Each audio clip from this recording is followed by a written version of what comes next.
Okay. જય સચ્ચિદાનંદ. જ્ઞાન પાંચ આજ્ઞામાં, જ્ઞાન પાંચ આજ્ઞામાં, આજ્ઞા પાંચ જ્ઞાન દીક્ષા, ખુલ્લા ફોડ મોક્ષ માર્ગ, ચૂકવાથી આવે શિક્ષા, બુદ્ધિ તર્કે વિશ્વ માર્ગ, સ્થૂળ સૂક્ષ્મ વાણી નાય, સંયોગો જ પરાધીન, સંયોગી પુરાવા કરતા, નૈમિતિક ભમરડોહીન, ક્રમાક્રમને વૃદ્ધિ હાનિ, વ્યવસ્થિત સત્તામાં, ઈચ્છા વાસનાની રકમ, ઉભે જગત ખાતામાં, જ્ઞાન પાંચ આજ્ઞામાં, જ્ઞાન પાંચ આજ્ઞામાં, જન્મથી તે મોત સુધી દેહ કર્મ ફરજિયાત, ચોંટ ખેંચે રાગ દ્વેષે, જગતગામી ભાવોત્પાત, મારું કહ્યું તે જ ચોટ્યું, ફાંસી આવે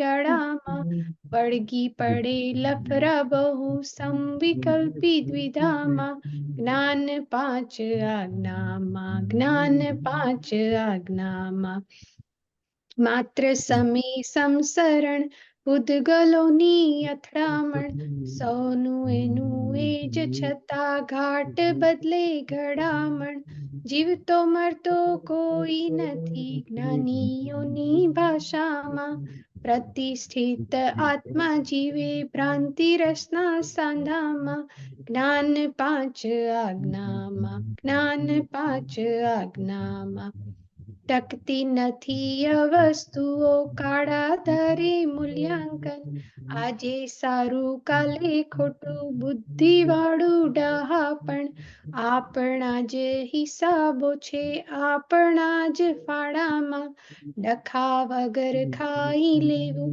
આવ્યું જે ભાણામાં, જ્ઞાન પાંચ આજ્ઞામાં, જ્ઞાન પાંચ આજ્ઞામાં, જ્ઞાન જ્ઞાન કરુણાથી મોક્ષ માર્ગ ખુલ્યો, મહામૌન આશીષોથી સહેજે વિશ્વ ભૂલ્યો, સર્વ અંતરાયો તૂટે સિદ્ધ આત્મરમણામાં, આજ્ઞા એ જ તપને ધર્મ વર્તે મોક્ષ આજ્ઞામાં, જ્ઞાન પાંચ આજ્ઞામાં, જ્ઞાન પાંચ આજ્ઞામાં, એમને એમ આશ્ચર્ય રાત દાડો વધે છે, નિકાલી દુકાનમાં એ દાદા જ્ઞાન મળે છે, પ્રકૃતિના ગુણ જુદા ભિન્ન ગુણ આત્માના, વ્યવહારે ધર્મ ધ્યાન શુક્લ ધ્યાન સમજમાં, જ્ઞાન પાંચ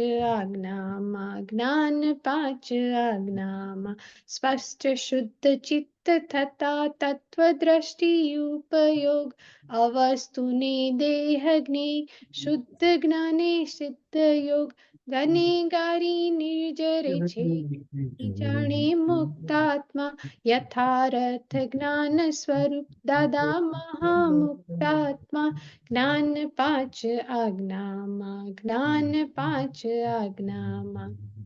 જય સચ્ચિદાનંદ. બહુ સરસ શીખવાડ્યું, ગાયું બહુ સરસ. કેમ આજે આ તમને હાથમાં આવ્યું? આ પદના શબ્દો છે ને આમ સહેલાઈથી સમજી શકાય એવા છે પણ યાદ રહેતા નથી, એટલે આમ તેમ પાછળ જ્યારે હું પદ શોધતી હતી ને ત્યારે it popped out at me કે આ પદ મારે વધારે સમજવું છે. આમ સમજાય છે ઉપર છલ્લી રીતે, પણ જરાક ડિટેલમાં સમજવું હતું. હા બોલો, શું શૈલેષાને પૂછો. હા, એટલે અમુક વસ્તુઓ છે કે આ મારું કહ્યું તે જ ચોટ્યું, ફાંસી આવે ગળામાં, વળગી પડે લફરા બહુ, સંવિકલ્પી દ્વિધામાં. એટલે એ થોડું વધારે સમજાવશો? ચોક્કસ. પહેલું તો ઉપર આપણે જોયું કે જ્ઞાન પાંચ આજ્ઞામાં, આજ્ઞા પાંચ જ્ઞાન દીક્ષા, ખુલ્લા ફોડ મોક્ષ માર્ગ, ચૂકવાથી આવે શિક્ષા, બુદ્ધિ તર્કે વિશ્વ માર્ગ.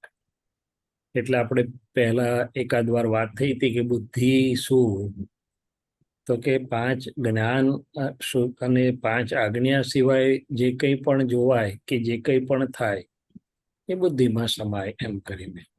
અને આજ્ઞા ધર્મ જે છે રિલેટિવ, રિયલ, વ્યવસ્થિત, ફાઇલનો સંભાવથી નિકાલ અને શુદ્ધાત્મા.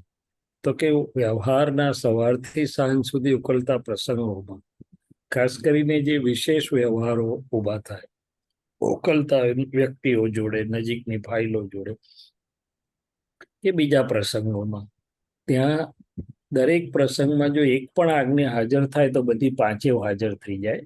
અને એ ના હાજર થાય, ચૂકાય, તો આપણને બધાને અનુભવ છે કે મન, વાણી, કાયામાં તોફાન કઈ નાના મોટા થયા કરે, લેપાયમાન ભાવ ફૂટ્યા કરે, આપણું સુખે આવરાય, મૂંઝાવડાવે, એવું બધું થયા કરે.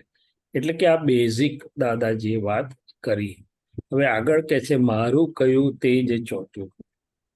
તો કે છે હું શુદ્ધાત્મા છું અને અનંત જ્ઞાન, અનંત દર્શન, અનંત સુખવાળો અરૂપી અને અમૂર્ત છું. તો કે મન, વાણી, કાયા, નામ, નામની માયા, ભાવ કર્મ, દ્રવ્ય કર્મ, નો કર્મ, એટલે કે આખો એ રિલેટિવ ડિપાર્ટમેન્ટ, એમાં કશું જ મારું નથી, હું નથી અને મારું નથી. પણ જો એને મારું કહ્યું એટલે કે મનાયું. હવે જૂનો અધ્યાસ શું છે? તો કે મારું મનાવવા ફરે. એટલે નિશ્ચય નિયમનમાં પણ આવ્યું કે ભાઈ ઉદય કર્મ આજે ફળ આપવાને માટે સન્મુખ થયું છે, પણ પાછલા કર્મોની ચિકાસ એટલે કે અસરોને કારણે મારાપણું કરાવવા જશે, મનાવવા જશે. પણ મારો દ્રઢ નિર્ણય નિશ્ચય છે કે હું શુદ્ધાત્મા જ છું, હું કોઈ પણ ક્રિયાનો કરતા નથી અને જ્ઞાતા દ્રષ્ટા માત્ર છું. એટલે કવિરાજે પણ કહ્યું કે પ્રકૃતિના ચોપડામાં મારું કહી લખવું નહીં, ખોટવાળા ખાતા કાઢી નવું ખાતું ખોલવું નહીં. તો કે મારું ક્યાં? તો કે જે સમર્પણ થઈ ગયું, આપણને એમાંથી મુક્ત કરાયા, હું અને મારામાંથી, અને હું શુદ્ધાત્મા છું, એમાં મૂકી આપ્યા પછી જૂના અધ્યાસથી એમ થાય કે આ મારું છે કે મને થાય છે, તો આપણું સુખ આવરાય, ઊંઝામણ થાય. એટલે પહેલું મારું આપણા અંતરાત્મા લેવલ ઉપર છે કે મારું નથી, હું શુદ્ધાત્મા છું. આમાં આ ફાઇલ એક છે, પર છે અને પરાધીન છે. પછી પ્રકૃતિમાં જે હજી મારાપણું રહેલું છે, આપણે તપાસ કરીએ તો આપણને મમતા દાદાએ છોડાવડાવી ખરી, પણ પ્રકૃતિમાં નિકાલી માલમાં તો હજી મારું ઘણું બધું જગ્યાએ છે. અને જ્યાં અસર થાય છે એ મારું મનાય છે, બનાયેલું છે, માટે જ અસર થાય છે. દાદા સ્થૂળ દાખલાથી સમજાવતા હતા કે ભાઈ આપણી ગાડીમાં ગોબો પડે તો મોટી અસર થાય, પડોશીની ગાડીમાં ગોબો પડ્યો હોય તો આપણે એને કોન્સોલેશન કે કઈ વાત કરીએ, પણ અંદર અસર હોય નહીં. કેમ? તો કે જ્યાં જ્યાં મારું છે ત્યાં અસર હોય છે. એટલે કે છે મારું કયું તે જ ચોટ્યું. હવે વધારે વિજ્ઞાનથી જોવા જઈએ ને તો હું અને મારું જે મિથ્યાત્વ, રોંગ બિલીફમાં હતા ને, ત્યારે જે પરમાણુઓ ગ્રહણ કરતા હતા અને જે નવા ઊભું થતું હતું વિશ્રસા, મિશ્રસા અને પ્રયોગશામાં, એનો આધાર આ મારું હતું. એટલે હવે એ મૂળ આધાર દાદા ભગવાને કાઢી આપ્યો છે આપણને, પણ હજી પ્રકૃતિમાં એવું મનાય અથવા આપણી જાગૃતિમાં થોડોક કચાશ પડે તો આપણને અસરો પડે છે. અને બીજું, વસ્તુ આપણને ચોટેલી નથી કે વ્યક્તિ આપણને ચોટી નથી, આપણે એમને ચોટ્યા છે મારું કહીને. એટલે દાદા ભગવાન બીજો પણ એક સરસ દાખલો આપતા હતા કે ભાઈ આ બિલાડી હોય કે વાંદરો હોય, એક માટલામાં કશું મૂક્યું હોય ને, એટલે હાથ નાખે અંદર, મુઠ્ઠો ભરે, પછી હાથ નીકળે જ નહીં અંદરથી બહાર. તો એને બિચારાને મૂંઝવણ થાય કે મને કોણે પકડી લીધો. દાદા કે છે કોઈ તને પકડ્યો નથી, મુઠ્ઠી ખોલ એટલે તું છૂટી ગયો. એવી જ રીતે બિલાડી મોઢું જો અંદર નાખી દે ને તો બહાર નીકળાય નહીં એનાથી, માટલાના એમાંથી. એટલે ટૂંકમાં મમતાનો માર જેને કહેવામાં આવે છે એ પણ આમાં આવી જાય છે. અને પ્રકૃતિના ચોપડામાં મારું કઈ લખવું, એટલે જુદા જુદા લેયર ઉપર આ મારું વાળું જે છે ને એ આપણે સમજાય અને આપણને એમાંથી મુક્ત થવાય. ખરેખર તો હું શુદ્ધાત્મા જ છું, કેવળ જ્ઞાન સ્વરૂપ છું. એટલે એકે પરમાણુ મારું નથી. મન, વાણી, કાયા, ફાઇલ, પ્રકૃતિ, એના સંબંધો, જે કંઈ પણ કહો તે, પણ હજી આપણને અનુભવમાં એ પૂરેપૂરું આવતું નથી. એટલે કે છે ને મારું કહ્યું તે જે ચોટ્યું ફાંસી આવે ગળામાં. Yeah.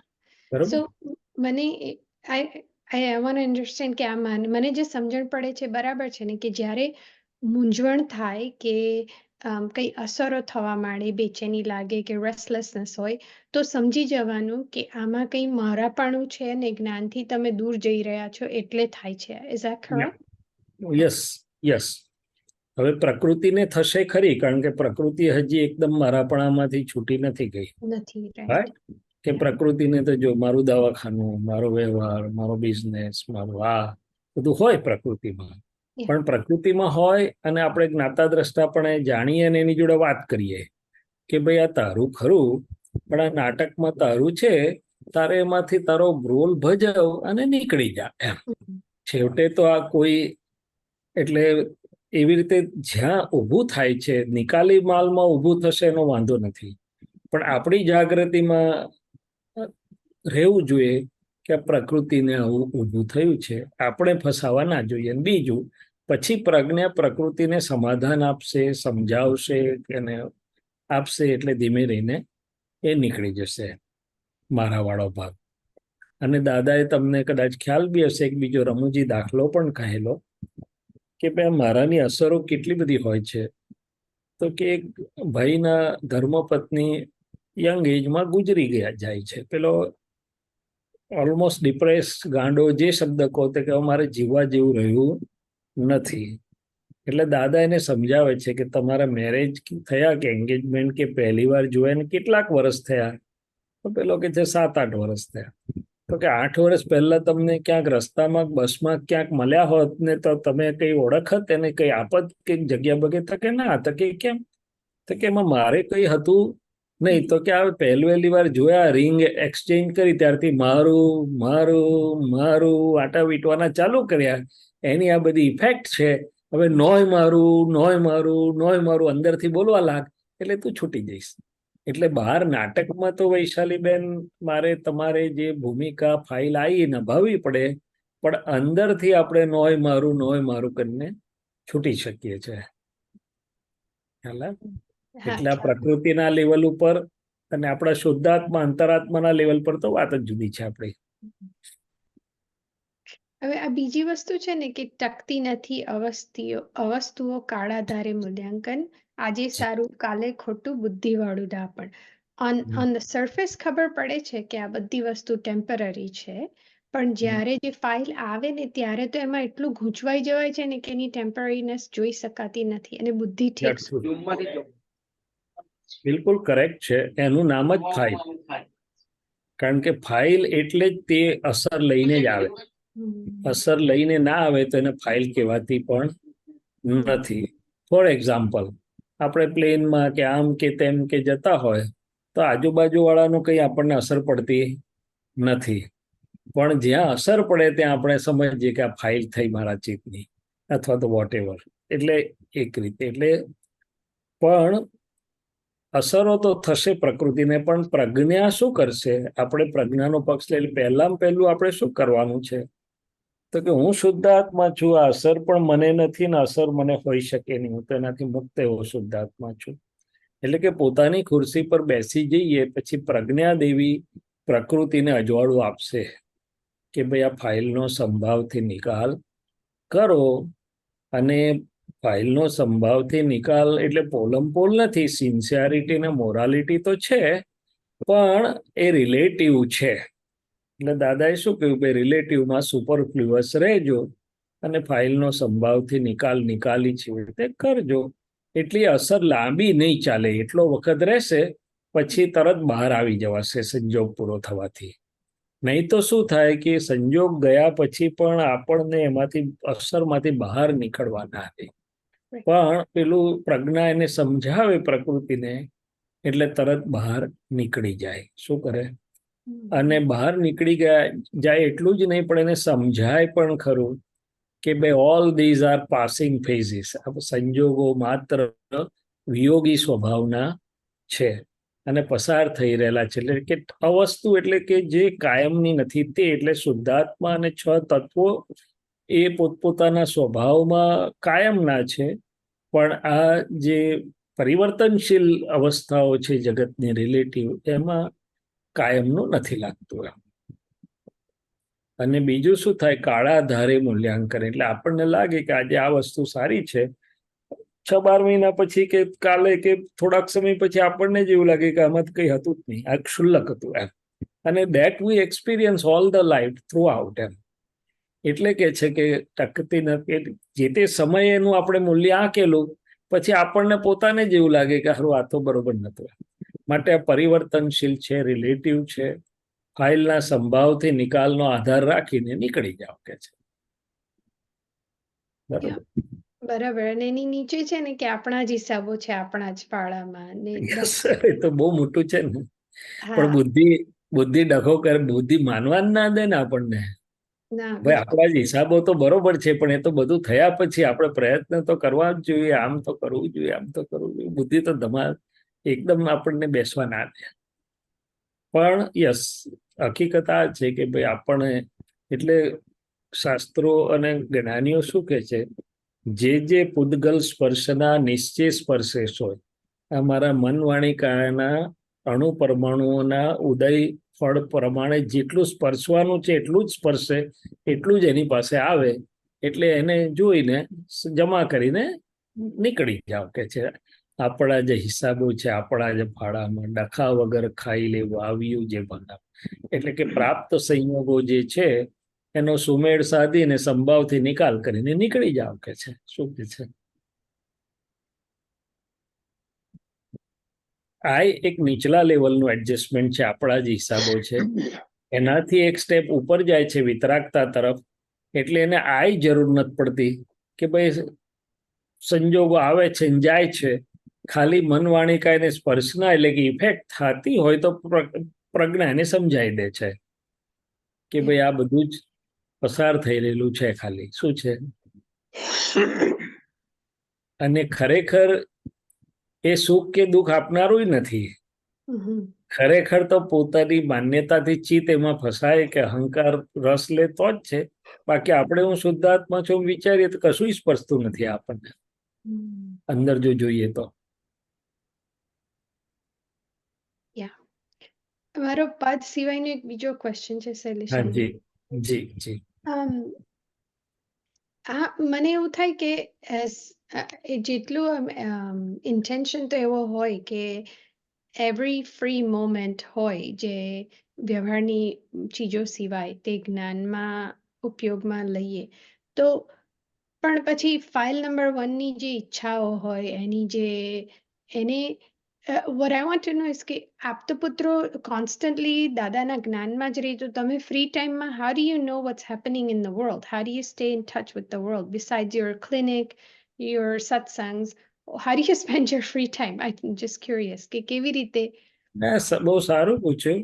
પહેલામાં પહેલું તો આલોચના કરી દઉં જરાક કે મને પોતાને પણ મારા ફ્રી ટાઈમનો યુઝનો પૂરો સંતોષ નથી. એટલે વપરાય દાદામાં અંદર ઉપયોગમાં વપરાય આ તે, પણ થોડોક આમ કચાશ થાય. હવે એમાં બે વસ્તુ સમજવા જેવી છે કે મનનો સ્વભાવ છે વિભાવોમાં બેસણું. મન તો બતાડે, પ્રકૃતિ બોલે, તેથી કઈ જરૂરી નથી કે મેં પ્રકૃતિને તન્મય થઈ જાઉં. હું એને પણ જોઉં કે આ શું નાટક મને દેખાડે છે નવરાશના સમયમાં, અને મારી ગોઠવણી હોઈ શકે છે જુદી. પ્રકૃતિ પણ એ લાઈનમાં ચાલે અને હું શુદ્ધાત્મા મારો એક પરિસ્થિતિ છે. હું શુદ્ધાત્મામાં હોઉં, મારો ઉપયોગ ગોઠવેલો હોય, મન બુદ્ધિ જરા જુદા ચાલતા હોય, બીજી પરિસ્થિતિ છે. પણ બંનેમાં હું શુદ્ધાત્મા અને શુદ્ધ ઉપયોગમાં રહી શકું તેમ છું, અથવા તો રહેવું જરૂરી છે. પ્રકૃતિ રહે તો જ મારાથી રહેવાયું નથી. હું શું કહેવા માંગુ છું, I think you will understand કે નવરાશના સમયમાં આખો વખત મન બુદ્ધિ ચિત્ત અહંકાર દાદા જ કર્યા કરે એવું ન પણ બને થોડોક સમય ન પણ બને. એને તમે કીધું એમ બીજું નાટક કરવાની જોવાની માલ ફૂટે ખરો એમ. ફાઇન, તો મારે એને જોવાનું અને જાણવાનું. શું કરવાનું કે ભાઈ આ ભમરડો બીજી બાજુ નિકાલમાં ચાલ્યો. એટલે જે લાવ્યું છે એનો નિકાલ થાય છે, એમાં હું જાગ્રત છું તો મને વાંધો નથી, તો હું મારા શુદ્ધ ઉપયોગમાં છું. પણ જો હું જાગ્રત નથી ત્યાં તો જ ત્યાં મારો ઉપયોગ થોડો વેડફાય છે. હેવિંગ સેડ દેટ, મને પોતાને પણ ખબર જ છે અને થાય છે કે અમુક ઉપયોગ થાય છે ને અમુક ચૂકાય છે. અચ્છા, બીજો પ્રશ્ન તમે પૂછો કે આપતપુત્રોને ફાયદો ખાલી એટલો જ છે વૈશાલીબેન, કે જાણે અજાણે ફરજિયાતપણે સત્સંગનો ભીડો આવી જ જાય છે. શું થાય છે?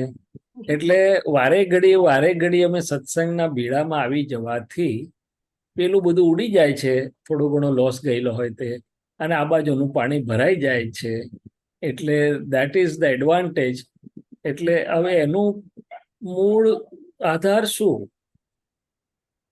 તો કે એક ફાઇલ છૂટીને એમાં આખો સંસાર છૂટી જાય છે. શું છૂટી જાય છે?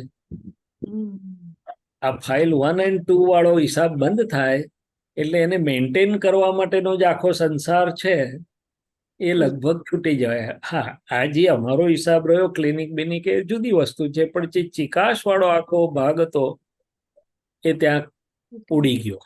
એટલે ઘણો બધો સંસાર ઓછો થઈ ગયો. શું થઈ ગયું? અને હવે તમારી વાત સાચી છે કે સ્પેર ટાઈમમાં, એટલે પછી અમે સમજાવીએ મનને કે ભાઈ આમાં આ કરીશ તો તને આનંદ રહે છે, આ છે. પછી કોક વાર મન બી કે હવે આખો વખત સત્સંગ ને સત્સંગ જ કર્યા કરવાનો છે, આ જ કર્યા કરવાનું છે દાદા, એવું બોલે. કઈ રીતે એને જાણીએ તો ચાલો આજે તમને નથી ગમતું, કઈ વાંધો નહીં, હમણાં ગમશે તમને, તમે કંટાળે. એટલે ટૂંકમાં પહેલામાં પહેલો શુદ્ધ ઉપયોગ શું છે કે પ્રકૃતિ સીધી ચાલે એને જોવું, ના ચાલે તેને જોવું. દાદાની વિધિઓ કરે તો તેને જોવું, ના કરે તો તેને પણ જોવું. કારણ કે હું તો શુદ્ધાત્મા જ છું. હું મારો ઉપયોગ, હું મારી સ્થાન શું કરવા છોડી દઉં, હું મારો ઉપયોગ શું કરવા છોડી દઉં. અને દેન નેક્સ્ટ સ્ટેજ ઇઝ કે બને તો પ્રકૃતિને પણ દાદામય એટલે કઈ ને કઈ સાધનમાં રાખીએ, આ કરીએ તે કરીએ, અને પછી શુદ્ધ. અને થર્ડ પોઈન્ટ કે how would you know the world? તો વર્લ્ડ જોવા જાણવાની ના પાડી બી નથી દાદાએ. અને આજે તો ઇન્ફોર્મેશન ને બધા સાધનો એટલા બધા છે, કંઈ નહીં કરો તો કાનમાંથી નાકમાંથી તમને વર્લ્ડ ખબર પડ્યા જ કરવાનું છે, જરૂર છે એટલો. ઓનલી થિંગ ઇઝ કે તે વખતે આપણે આપણા શુદ્ધાત્માની જાગૃતિ સાથે રહી, એટલે રાગદ્વેષ ના થાય, અભિપ્રાયો ના થાય. દાદાએ બધું જ કીધું કે જાણવા, જોવાની, ફરવાની બધી જ છૂટ છે, ફક્ત અભિપ્રાય ના થવા દેશો, રાગદ્વેષ ના થવા દેશો. એટલે કે શુદ્ધાત્મા થઈને જોયા કરજો અને પ્રકૃતિને સહજ ભાવે વર્તવા દેજો. શું કહ્યું? દાદાએ ચેતવ્યા છે ક્યાં ખાલી પ્રકૃતિને માટે?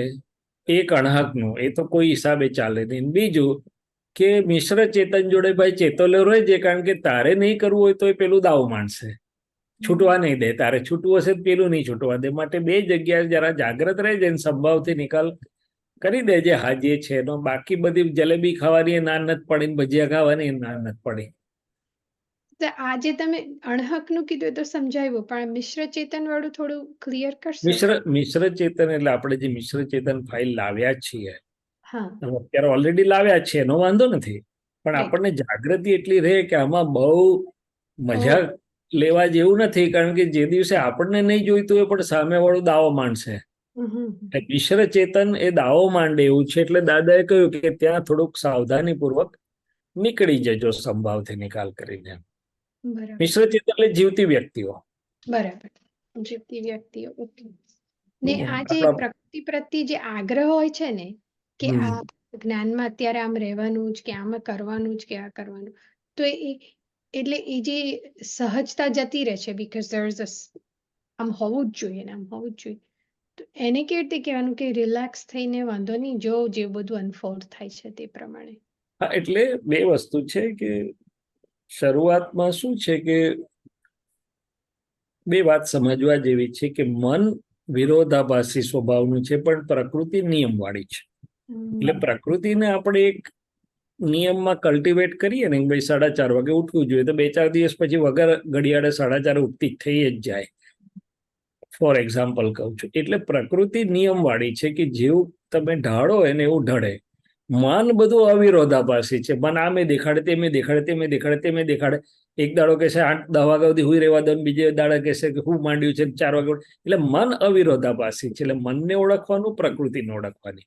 અને ધીમે રહીને, હવે શરૂઆતમાં શું છે કે આપણે બાળકને એકડો ઘૂંટાવવા માટે થોડો ફોર્સ કરતા હોય છે, પણ પછી સહજ થઈ જતો હોય છે. એવી રીતે આ ફાઇલ 1 પણ કદાચ શરૂઆતમાં આપણે એને ધક્કા મારવા પડે કે ભાઈ દાદાનું આ કરને વિધિ કરને તેમ કરને, પણ પછી એ બી એના નિયમમાં આવે પછી એને સહજ થઈ શકે છે. અને એટલું બધું હાર્ડ એન્ડ ફાસ્ટ બાંધી નથી દેવાની. કારણ કે મને એવું લાગે કે બહુ જ મનને બાંધો ને તમે, એટલે કોક દાડો સ્પ્રિંગ જેવું ઉછાળો મારે, પછી નથી જ કરવું, જાઓ જે થાય કરી લો કે છે, મારે નથી કરવું કે છે. હવે એ વસ્તુ જુદી છે કે આપણે એનાથી જુદા છીએ અને આપણે કરાવવું હોય તો કરાવી શકીએ કે ના ઉપયોગમાં રહી શકીએ. પણ એક્ઝામ્પલ કહું છું. એટલે એને જ્ઞાને કરીને સમજાવે, એટલે દાદાએ કીધેલું મનને મારશો નહીં. એટલે મારશો નહીં મીન્સ જોહુક બી ના કરશો, સમજાવશો એટલે એની મેળે સમજી જશે મન. અને પ્રકૃતિ તો નિયમવાળી છે. શું છે એટલે હું બી હમણાં ઉનાળો છે એટલે ક્લિનિકમાં બેઠો હું તો પેશન્ટ ઘણી વાર ઓછા બી હોય, મારે બીજું હમણાં ફાઇલ ના હોય તો શાંતિથી બેઠા હોય શૈલેષભાઈ, તો પછી મને ધીમે રહીને સમજાવો કે આમાં થોડુંક જરાક કર ને દાદાને, તને આનંદ વધશે યાર, તો જોતો ખરો એમ. એટલે એવું તેવું કરીને પછી કામ લેવું પડે, શું કરવું પડે. એટલે ઇટ ઇઝ દરેક પોતપોતાની પ્રકૃતિને ઓળખી અને આપણને ખબર છે કે ઉપયોગમય સમય જાય તો આપણો આનંદ ક્યાં છે. પણ અમારા આપતા પુત્રોને એટલો જ ફાયદો છે, અમે કઈ પાસરા હતા નહીં, છીએ બી નહીં, હજી ડાયા હતા નહીં, જુઓ એવા છીએ નહીં, પણ અમારે કમ્પલસરીલી સત્સંગનો ભીડો આવી જ જાય એટલે અમારું કામ થઈ જાય. શું થઈ જાય? પડી જ ખબર. હમણાં 2 અઠવાડિયા પહેલા મુંબઈથી ફોન આવ્યો, તમારે મુંબઈ આવવું જ પડશે કે છે, કોઈ છે નહીં, કવિરાજનો જ્ઞાનનો સત્સંગનો શિબિરનો પ્રોગ્રામ છે. મેં કહું હમણાં તો ફેબ્રુઆરીમાં તો આવીને ગયા શૈલેષભાઈ. તો કે હા આવીને ગયા બરોબર છે, પણ હવે બીજા કોઈ આપતો પુત્ર બી નથી ને કવિરાજનો આવડો એટલે ચાલો ભાઈ.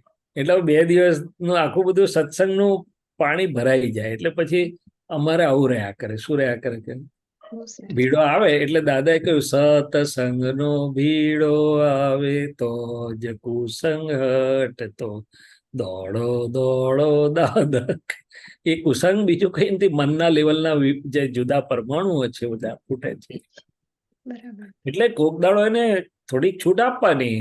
પછી દાદા બીજું એક સરસ કહેતા હતા કે અમારી પ્રકૃતિ માગે ને તો અમે એને કઈ આપવું ખરો, પણ તારે આટલું કરવું પડશે જોડે. શું કરવું પડશે? એટલે પટાઈને પ્રકૃતિ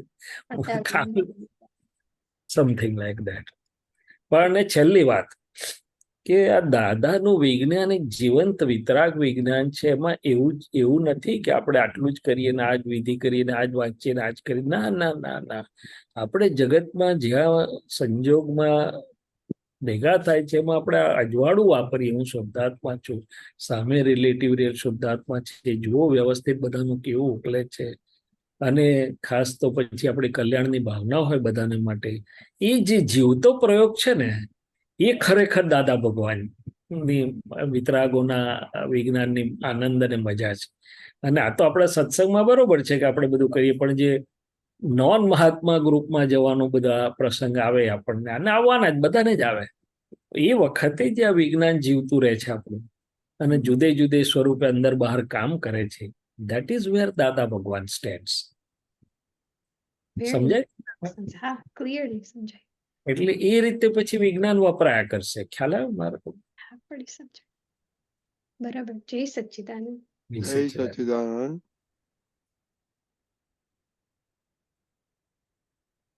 કશ્યપભાઈ. બધાને જય સચ્ચિદાનંદ. રજનીજી જય સચ્ચિદાનંદ. જય સચ્ચિદાનંદ. શૈલેષાનંદજી જય સચ્ચિદાનંદ. હજી શેર કરવાનો ઓપ્શન આપો. હા કરો. દાદા વાણી 2009 ઓક્ટોબર. સીધો થયેલો જન સામાન્ય સુધારી શકે. પોતે સીધો થયો હોય તો જ સામાન્ય સુધારી શકે. પ્રકૃતિ ધાક ધમકીથી ના સુધરે કે ના વશ થાય. ધાક ધમકીથી તો જગત ઉભું થયું છે, ધાક ધમકીથી તો પ્રકૃતિ વિશેષ બગડે. સામાન્ય સુધારવા માટે તમે ચાલુ હો તો વળશો નહીં, અને સુધારવા તો માથું તોડી નાખે એવું કોક મળી જશે. એ જો પિંક વાલે એના वो સમજાય. હા, એટલે વિતરાગ વિજ્ઞાનનો ફંડામેન્ટલ સિદ્ધાંત એ છે આપણને બધાને ખબર છે કે કોઈને સુધારવા ના જશો તમે સુધરી જાવ એવું તો આપણને સૂત્ર ખ્યાલ છે. પણ સિદ્ધાંત શું છે કે જેટલું મને વર્તે છે એટલું મારી હાજરીથી બીજાને એ રહે. હવે અહીંયા દાદા ભગવાને એક સરસ સૂત્ર કહેલું કે અમારું મન અમને સંપૂર્ણ વશ વર્તે છે, માટે લાખો માણસોના મન અમને વશ વર્તે.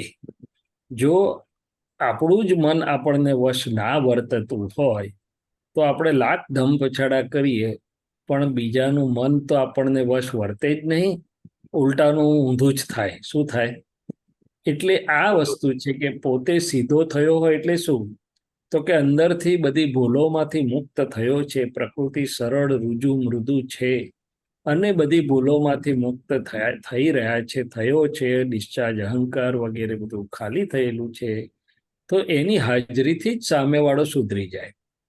પણ બાકી આપણે બધા જે છીએ અને હજી તો આપણી અંદર જ બધું આપણને ખબર છે કે આપણી જ પ્રકૃતિ આપણા કયામાં નથી, આપણો જ ડિસ્ચાર્જ અહંકાર હજી તો આપણને ક્યાંયનું ક્યાંય કરાવડાવે છે, આપણું જ મન આપણને આ કરે છે. તો પછી સામેવાળાની પ્રકૃતિને આપણે ધાક ધમકી કે દબાણ કે આગ્રહ કે બીજી કોઈ રીતે કરવા જઈએ, ચલાવવા જઈએ, તો એ બની શકતું નથી એમ કહેવા માંગે છે. એટલે કોઈ પણ પ્રકૃતિ સામ્યાની ખાસ તો ધાક ધમકી એટલે કે આગ્રહ કે દબાણ કે એનાથી વશ થતી કે સુધરતી નથી. હવે ફોર એક્ઝામ્પલ, જેની પાસે જે સત્તા છે, આ મમ્મીઓ છે, તો મમ્મીઓ પાસે મધરહુડની સત્તા હોય એટલે છોકરાને પછી આમ એ કરવા જાય એમ. પણ धाक धमकी में डरा धमका के ना, ધાક डरा ધમ धमका. હા એટલે લખ્યું છે ને ફિયર ઓર થ્રેટ એમ. हाँ. ધમકી એટલે દબાણ એક જાતનું એમ, આગ્રહ, એની પર પ્રેશરાઇઝ કરવું કે એને શું કહેવાય અંદર આપેલું છે ફિયર ઓર થ્રેટ. આ ફિયર ઓર થ્રેટ એ દાદા ભગવાનનો બોલેલો શબ્દ નથી પણ સમજાવવા માટે લખ્યું છે ત્યાં. સમજાવવા માટે લખ્યું છે ये કે मैंने लिखा, तुमने फिर लिखा है? देख अच्छा अच्छा ठीक है, ओके ओके ठीक है. तो धाक धमकी मैंने दूसरी प्रकृति को प्रेशराइज करके या उसको कुछ डरा के धमका के वो सुधरेगी नहीं, ऐसा बोलते हैं. तो मतलब कहने का मतलब कि पॉजिटिव मतलब वो वाइब्रेशंस होगा तो उससे सुधरेगी सामने वाली प्रकृति, ये समझ में आया. सही है. पहले तो मेरी प्रकृति सुधरी है कि नहीं वो मुझे देखना है. अभी मेरी प्रकृति हाँ. सुधरी है तो वो टेढ़ी प्रकृति होगी तो भी मेरी टेढ़ी नहीं होगी, मेरी से सरल ही रहेगी, सीधी ही रहेगी. तब मैं समझूंगा कि मैं सुधरा हूं, और मैं सुधरा हूं तो मेरी हाजिरी से सामने वाला सुधरेगा. ऐसा बोलते हाजरी से सुधरेगी. ठीक हैं. है. आज पूरा और जगत वो क्या. हाँ जी बोलिए. हाँ, धाक धमकी से उल्टा वो स्प्रिंग के जैसे आपने बताया था ना, स्प्रिंग के नहीं, जैसे रिएक्शन वो टेढ़ा चलेगा. वो अंदर से तो उल्टा चलेगा कि नहीं दिखा दूंगा, क्या समझते वो अकेले ही क्या वो समझदार है, नहीं करूंगा, वो उल्टी चलेगी. ये जो है आगे जो सामान्य सुधारવા માટે તમે દયાલુ હો તો વળશો નહીં, તમે એને સુધારવા તો માથું તોડી નાખે એવું કોક મળી જશે. ये वाला जो लास्ट सेंटेंस. वो बात क्या है कि सब जगत में और कई बार हम भी सामने वाले को सुधारने के हेतु से उसको डांट लेते हैं, उसको कुछ न कुछ बोल देते हैं उग्रता से, मगर उससे तो उसका अहंकार दुबाता है तो काम नहीं होता है. तो दादाजी ने क्या बोला कि बहुत प्रकृति बोल बोल कर अंदर से रहा नहीं जाता है प्रकृति से, तो उसको कह दो कि भाई आपका काम नहीं है, कुदरत उसको करना है तो सुधारना है तो सुधारेगी, तो निमित्त भेजेगी. उसका एक एग्जाम्पल देता हूँ मैं आपको कि भाई दादाजी के सामने किसी ने गलत केस किया था, तो पुलिस आई, दादाजी को ले भी गई, सब कुछ हुआ, फिर छोड़ा. तो फिर लोगों ने बोला, कोर्ट में भी वो हो गया कि भाई नहीं दादाजी का तो कोई था ही नहीं, वो सामने वाले ने सब गलत कपट करके खड़ा किया था. तो फिर जब छोड़ दिया दादाजी को तो निर्दोष आराम से बाइज्जत बरी कर दिया. तो किसी ने बोला, કોઈએ કહ્યું કે દાદાજી હવે આને સામે તમે એને ખબર તો પાડો જરા કે આટલું બધું હેરાન કર્યું તમને ખોટું ખોટું. दादाजी के नहीं, वो मेरा काम नहीं है, होगा तो कुदरत उसका काम करेगी और उसको जरूरत पड़ेगी तो कोई ऐसा मिल जाएगा कि वो अपने आप सुधर जाएगा। मैं तो सॉफ्ट आदमी हूँ, मैं क्या सुधारने वाला, उसको क्या डांट डांट सकता हूँ, और मेरी डांट की कितनी असर पड़ेगी उसके ऊपर। तो वो अपना रास्ते निकल गए दादाजी, वो उसको पाठ पढ़ाने के लिए वो चक्कर में नहीं पड़े। वो पढ़ा सकते थे मगर वो पढ़े नहीं। तो ये बोलते हैं कि भाई आप उसमें ये आपको यदि मोक्ष मार्ग में जाना है, મુક્તિના માર્ગે જવું છે, તો આ બધી ભાંજગડમાં કોઈને વળવાનું સુધારવાની ભાંજગડમાં પડશો નહીં। કુદરત એની મેળે એનું કામ કરી લેશે। वो निमित्त को कुदरत भेज देगी, जो है जिसको हाँ, के द्वारा उसको जब सुधरना है। सुधारना होगा तो कुदरत उसको निमित्त भेज देगी। समझ। धन्यवाद। जय श्री। कुदरत की जय सत्ता हमें हाथ में लेने की जरूरत नहीं है। કુદરતની સત્તા આપણે હાથમાં નહીં પકડવાની। समझी। धन्यवाद। जय श्री। કે લલિતાબેન, any homework?